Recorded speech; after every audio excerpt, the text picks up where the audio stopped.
guys, so for today's video, we're going for a 10 kilometer run sa Clark. And then along the video, nag-prepare ako dito ng mga tips, ayan, kind of notes to give to you kung paano ma-improve yung running nyo in general, or if ever you want to get more into running, or if ever magbalak kayo mag 10 kilometer or even 5 kilometer run. Ayan, nag-prepare ako ng tips dito that I think are really useful, especially kapag nag-uumpisa pa lang kayo sa running or exercising in general. Ayan. So we started at around 5:45 a.m. It's pretty early. Of course, ayaw natin silang mabilad. Very taking care of that skin, syempre. And then, so yung first tip that I would give you would be warming up properly. I know it sounds cliche, lagi ko sinasabi sa videos ko, and I know marami na rin, matagal nyo na naririnig yan, warm up properly before your workout, but really it's very helpful in having better workouts in general, not just running. So ayun, so how should you warm up for a run? For me personally, of course, running drills are one of the best way. It sounds obvious naman, syempre running drills yung magandang gawin. Plus, running drills really elevate yung heart rate nyo, so you won't have a hard time to adjust later. Plus, running drills specifically prepares yung mga muscles na gagamitin nyo sa run, whether it would be long run or short run lang, tempo runs. They're very good warm-up exercises. So, another thing that I have been liking lately would be if ever na meron kayong access sa stationary bike or a bike, and maganda siyang warm up. It puts less pressure sa knees nyo, or at the same time maganda yung yung blood flow sa legs. Maganda yun sa pagbabike. So if ever meron kayong access sa bike, stationary man o hindi, maganda rin siyang way of warming up for a run. And then later on, makikita nyo dito, I incorporated some parang sprints, not 100% effort na sprints, pero ako personally, yun yung favorite way ko to warm up for steady pace runs, because kasi pag nag-incorporate ka ng short sprints, I noticed before when I was starting sa mga long distance running na ganyan, kapag galing na ako sa elevated heart rate, I won't have a hard time adjusting kapag sa steady pace na.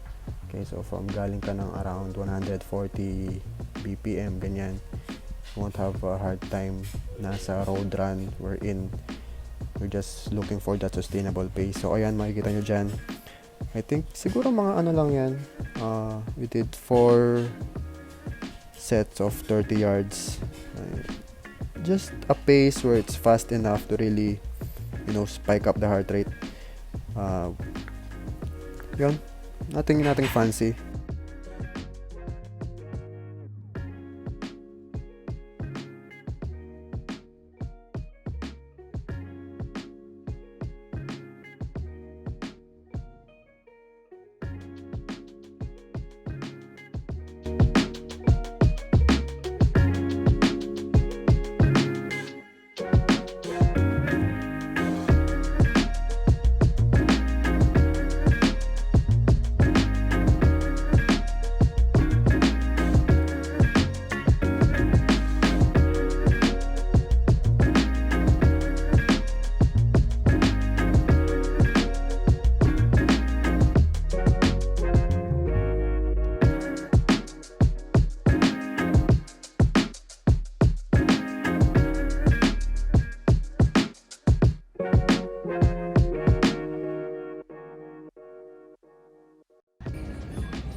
So the next tip that I'd give would be build your fitness levels in general, yung foundation nyo sa fitness levels nyo.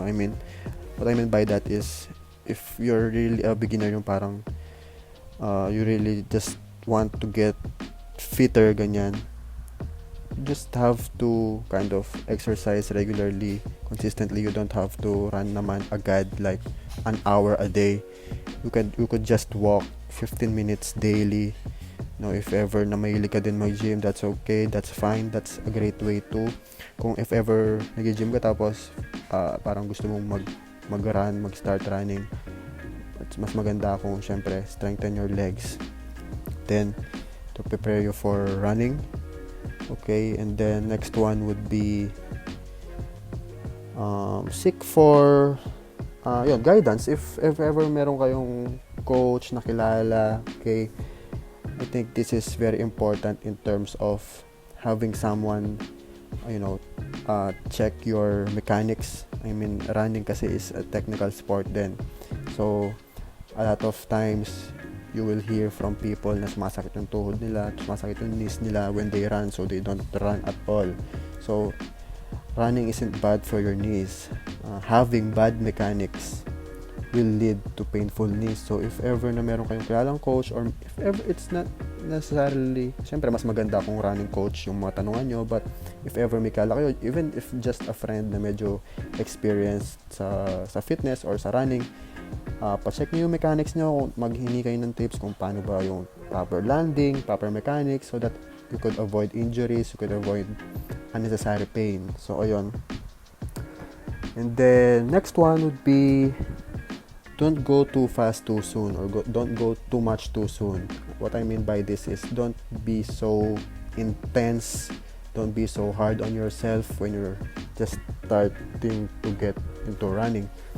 Think most of the time kaya minsan yung iba bigla silang tatamarin mag-run is because they're very excited, very intense, so they'll go too hard too soon, tas marirealize nila, oh, this is too painful, this is too hard, so the next sasabihin na nila nun, I won't do this again kasi sobrang hirap, ganyan, sakit, hindi ko mahabol yung hininga ko, ganyan. Nag-start after nila magtali ng shoes, hindi sila nag-warm up, then they'll just go sprinting around 200 meters, ayan, sobrang pagod na nila. So try to have a more sustainable pace muna. Find that pace na you can hold up for around maybe 15 minutes, 20 minutes, ayan, so that you could enjoy more, okay, sa run. You doesn't have to be 100% agad. I won't even recommend you going really hard first time nyo, okay? Go easy, go light, okay? Have fun. I think that's number one. Kasi if you do something fun, most likely you will do it again, right? So, ayun. And then, next one would be vary your run. So, this one, leading up to this, syempre, I give them assignments to hit like, let's say, parang 1 mile run under 10 minutes, mga ganyan. So, if ever na gusto nyo mag 10 kilometer run, vary your runs. First one, para hindi kayo mabore. And then second one is para masanay yung katawan nyo, yung body nyo sa high heart rate na run na medyo mabilis yung pace pero mabilis yung pace tapos short distance. Tapos pwede din naman na medyo mahaba yung distance, very very sustainable pace. So, ayun. So, pwede kayong mag-incorporate ng tempo runs, steady pace runs lang, okay? So, vary your runs. Then, next one would be lose a little bit of weight. Okay, this is very helpful. Siyempre, imagine if you're running more than 40 minutes and then you're carrying your whole body weight, unlike sa bike, right? So sa bike, I said earlier na less pressure sa knees. Of course, yung bike yung nagbubuhat sa katawan nyo. Pero whenever you run, kung gaano ka kahaba, gaano ka katagal mag-run, you're carrying that weight with your knees. So it will be really helpful kung medyo mabawasan yung weight mo. Ayan. Less pressure sa knees, less pain. And of course, you'll feel lighter, you'll feel faster. Okay, you won't get tired as much. So it would be really helpful. Okay. So next one would be recovery. Okay. Recovery, I would cover yung sleep, food, and hydration. Okay, I think one of the most important things to cover would be this one. Okay, so you have to recover well. You have to know when to cut back sa intensity ng run nyo. Okay, maybe pag nag-recover, let's say you had a long run today, around maybe siyempre sa'yo, let's say or long run na yung 6 kilometers. Maybe tomorrow mas maganda kung magbike ka muna, okay, to put less pressure sa knees mo. Okay, pwede din naman na mag jog pace muna. Okay, maybe just a mile. Okay, just cut back, recover well. Kaya mo muna mag-recover yung mga muscles nyo. Okay, so dito na yung 10 kilometer mark. Ayan, so habang hinihintay ko isa, last one would be sa food and hydration. So I would recommend more on carbs, healthy carbs of course. Okay, tapos adequate protein to recover well. And then hydration, very important yung hydration to avoid cramps, stuff like that. So yan, 10 kilometer mark na dyan, natapos na nila. I think we finished around 1 hour and 11 minutes. So not bad really. I have friends din experienced na sa running, and ganun din yung pace nila sa 10K. So that's a very good start for them. First time kasi ng girls. So yun.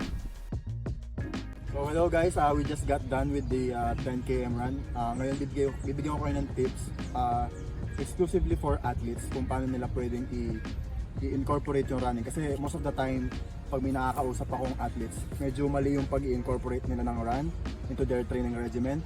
Especially when it comes to sports like basketball, soccer, ayan, yung mga ganong sports na medyo intense yung play, ganyan. Pero yung pag-i-incorporate nila ng run, usually when I work with the guys sa university na let's say basketball players, ayan, nakakwentuhan ko sila, i-incorporate nila yung run, like they would jog slowly for 2 hours every day yon sa training nila. And then lagi na sila sabi sa akin, parang hindi sila nagbe-benefit doon. Yes, hindi sila talaga magbe-benefit doon kasi first one, you have to know the mechanics of your sport. Let's say yung basketball, soccer, types of sport na ganon, intense yung play. Mapapansin mo, hindi sila steady pace lang. Makikita mo, mag-i-sprint sila, then mag-i-stop sila ulit, sprint, stop.